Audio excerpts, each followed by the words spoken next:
The horrible conclusion which had been gradually intruding itself upon my confused and reluctant mind was now an awful certainty. I was lost, completely, hopelessly lost in the vast and labyrinthine recess of the mammoth cave. Turn as I might, in no direction could my straining vision seize on any object capable of serving as a guidepost to set me on the outward path. That never more should I behold the blessed light of day, or scan the pleasant hills and dales of the beautiful world outside, my reason could no longer entertain the slightest unbelief. Hope had departed, yet indoctrinated as I was by a life of philosophical study, I derived no small measure of satisfaction from my unimpassioned demeanor. For although I had frequently read of the wild frenzies into which were thrown the victims of similar situations, I experienced none of these, but stood quiet as soon as I clearly realized the loss of my bearings. Nor did the thought that I had probably wandered beyond the utmost limits of an ordinary search cause me to abandon my composure even for a moment.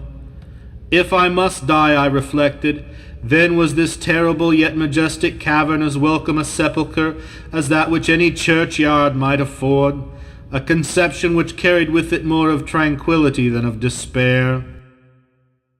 Starving would prove my ultimate fate, of this I was certain.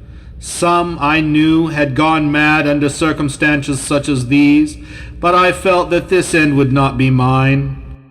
My disaster was the result of no fault save my own, since unknown to the guide, I had separated myself from the regular party of sightseers, and, wandering for over an hour in forbidden avenues of the cave, had found myself unable to retrace the devious windings from which I had pursued, since forsaking my companions.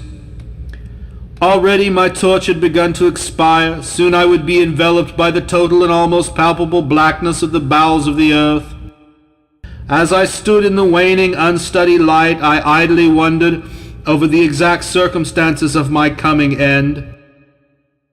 I remembered the accounts which I had heard of the colony of consumptives who, taking their residence in this gigantic grotto to find health from the apparently salubrious air of the underground world, with its steady uniform temperature, pure air, and peaceful quiet, had found instead death in strange and ghastly form. I had seen the sad remains of their ill-made cottages as I passed them by with the party, and had wondered what unnatural influence a long sojourn in this immense and silent cavern would exert upon one as healthy and vigorous as I. Now I grimly told myself my opportunity for settling this point had arrived, provided that want of food should not bring me too speedy a departure from this life. As the last fitful rays of my torch faded into obscurity, I resolved to leave no stone unturned, no possible means of escape neglected. So, summoning all the powers possessed by my lungs, I set up a series of loud shoutings, in the vain hope of attracting the attention of the guide by my clamor. Yet, as I called, I believed in my heart that my cries were to no purpose, and that my voice, magnified and reflected by the numberless ramparts of the black maze about me, fell upon no ears save my own. All at once, however, my attention was fixed with a start as I fancied that I heard the sound of soft approaching steps on the rocky floor of the cavern. Was my deliverance about to be accomplished so soon? Had then all my horrible apprehensions been for naught, and was the guide, having marked my unwarranted absence from the party, following my course and seeking me out in this limestone labyrinth? Whilst these joyful queries arose in my brain, I was on the point of renewing my cries, in order that my discovery might come the sooner, when in an instant my delight was turned to horror as I listened, for my ever acute ear, now sharpened in even greater degree by the complete silence of the cave, bore to my benumbed understanding the unexpected and dreadful knowledge that these footfalls were not like those of any mortal man. In the unearthly stillness of this subterranean region, the tread of the booted guide would have sounded like a series of sharp and incisive blows. These impacts were soft and stealthy, as of the paws of some feline. Besides, when I listened carefully, I seemed to trace the falls of 4 instead of 2 feet. I was now convinced that I had by my own cries aroused and attracted some wild beast, perhaps a mountain lion which had accidentally strayed within the cave. Perhaps I considered the Almighty had chosen for me a swifter and more merciful death than that of hunger. Yet the instinct of self-preservation, never wholly dormant, was stirred in my breast, and though escape from the oncoming peril might but spare me for a sterner and more lingering end, I determined nevertheless to part with my life at as high a price as I could command. Strange as it may seem, my mind conceived of no intent on the part of the visitor save that of hostility. Accordingly, I became very quiet in the hope that the unknown beast would, in the absence of a guiding sound, lose its direction as had I, and thus pass me by.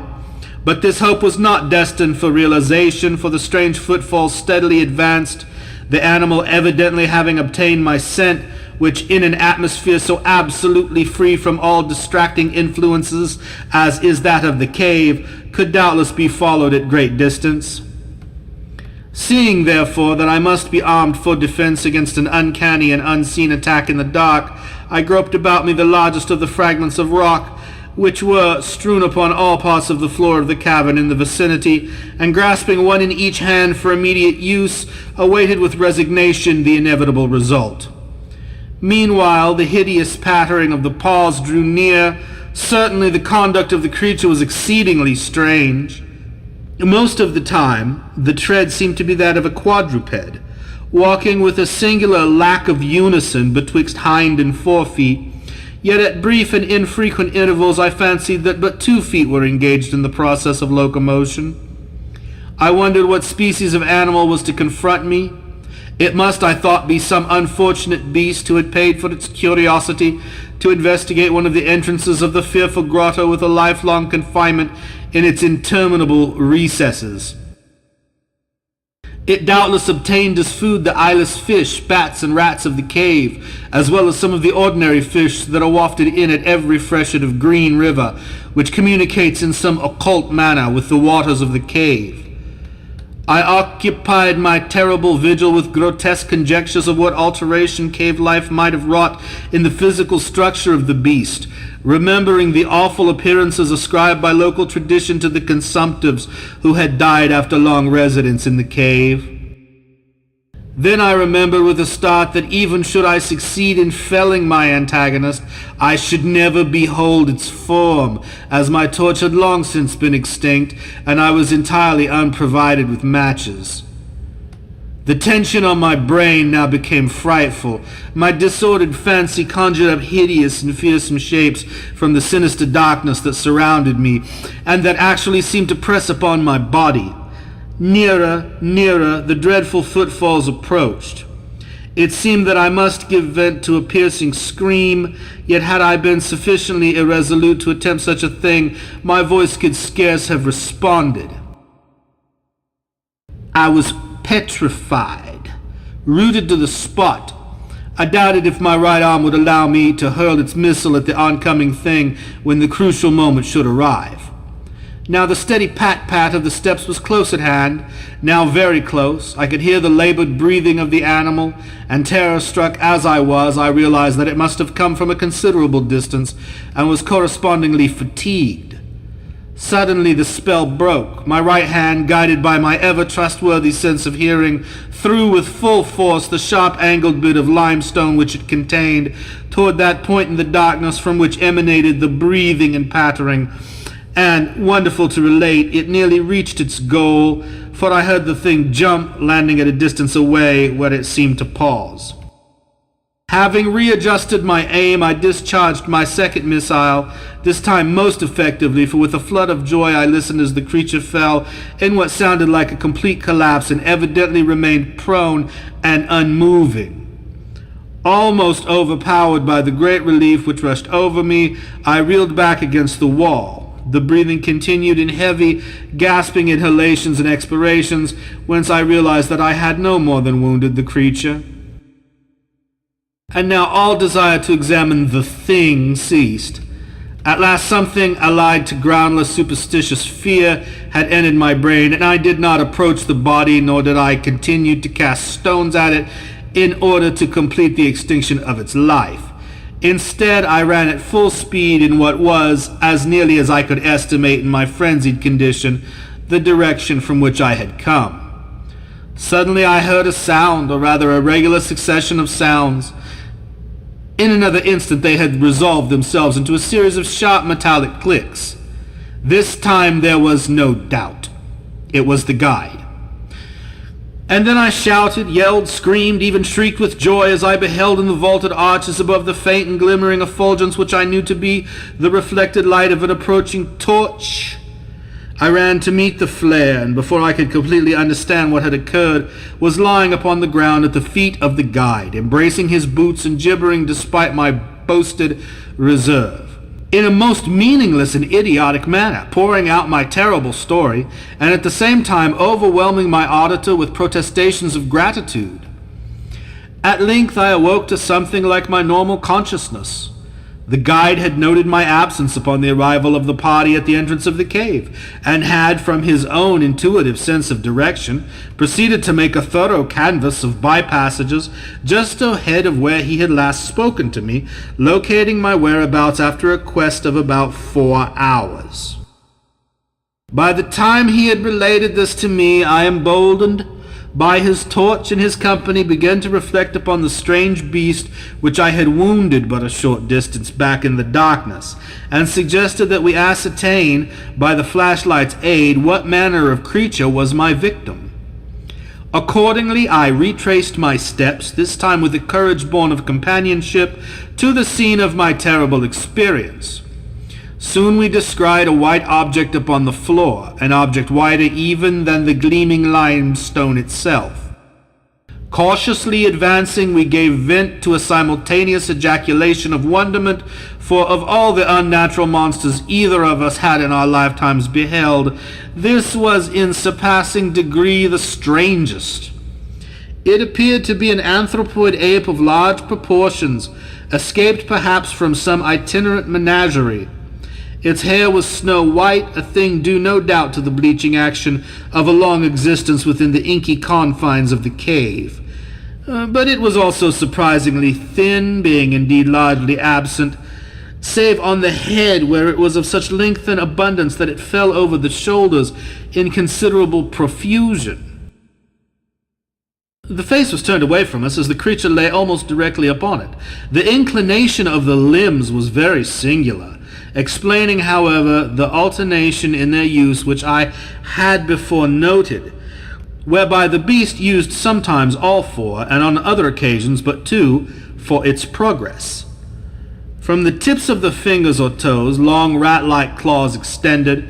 The hands or feet were not prehensile, a fact that I ascribed to that long residence in the cave which, as I before mentioned, seemed evident from the all-pervading and almost unearthly whiteness so characteristic of the whole anatomy. No tail seemed to be present. The respiration had now grown very feeble, and the guide had drawn his pistol with the evident intent of dispatching the creature, when a sudden sound emitted by the latter caused the weapon to fall unused. The sound was of a nature difficult to describe. It was not like the normal note of any known species of simian, and I wondered if this unnatural quality were not the result of a long-continued and complete silence, broken by the sensations produced by the advent of the light, a thing which the beast could not have seen since its first entrance into the cave. The sound, which I might feebly attempt to classify as a kind of deep-toned chattering, was faintly continued. All at once, a fleeting spasm of energy seemed to pass through the frame of the beast. The paws went through a convulsive motion, and the limbs contracted. With a jerk, the white body rolled over so that its face was turned in our direction. For a moment I was so struck with horror at the eyes thus revealed that I noted nothing else. They were black, those eyes, deep jetty black, in hideous contrast to the snow-white hair and flesh. Like those of other cave denizens, they were deeply sunken in their orbits, and were entirely destitute of iris. As I looked more closely, I saw that they were set in a face less prognathous than that of the average ape, and infinitely less hairy. The nose was quite distinct. As we gazed upon the uncanny sight presented to our vision, the thick lips opened and several sounds issued from them, after which the thing relaxed in death. The guide clutched my coat sleeve and trembled so violently that the light shook fitfully, casting weird moving shadows on the walls. I made no motion, but stood rigidly still, my horrified eyes fixed upon the floor ahead. The fear left, and wonder, awe, compassion, and reverence succeeded in its place, for the sounds uttered by the stricken figure that lay stretched out on the limestone had told us the awesome truth. The creature I had killed, the strange beast of the unfathomed cave, was, or had at one time been, a man.